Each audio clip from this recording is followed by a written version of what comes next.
ಆಗುತ್ತೆ, ಇನ್ಕಮ್ ಸ್ವಲ್ಪ ಜಾಸ್ತಿ ಆಗುತ್ತೆ. ಅರ್ಥ ಆಗ್ತಾ ಇದ್ರೆ ಅಂತ ಹೇಳಿ. ಗೋಲ್ಡ್ ಡೈರೆಕ್ಟರ್ ಆದ್ರ ಸ್ವಲ್ಪ ಕೆಲಸ ಇನ್ನ ಕಡಿಮೆ ಆಗುತ್ತೆ, ಇನ್ಕಮ್ ಇಂಚೂರು ಜಾಲ ಆಗುತ್ತೆ. ಸ್ಟಾರ್ ಆದ್ರ ಕೆಲಸ 60%, ಇನ್ಕಮ್ 40%. ಡೈಮಂಡ್ ಆದ್ರ ಕೆಲಸ 50%, ಇನ್ಕಮ್ 50%.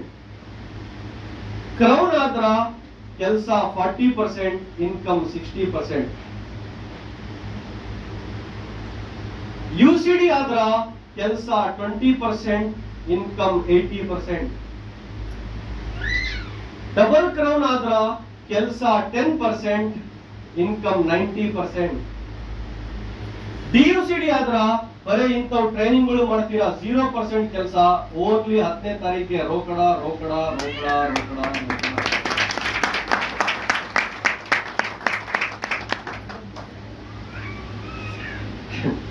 ನಾವೇನ್ ಮಾಡ್ತೀವಿ ಗೊತ್ತಾ, ಇದನ್ನು ಉಲ್ಟಾ. ಕೆಲಸ ಇಷ್ಟು, ಇನ್ಕಮ್ ಇಷ್ಟು. ಎಲ್ಲಿ ಡೈರೆಕ್ಟರ್ ಇದ್ದಾಗ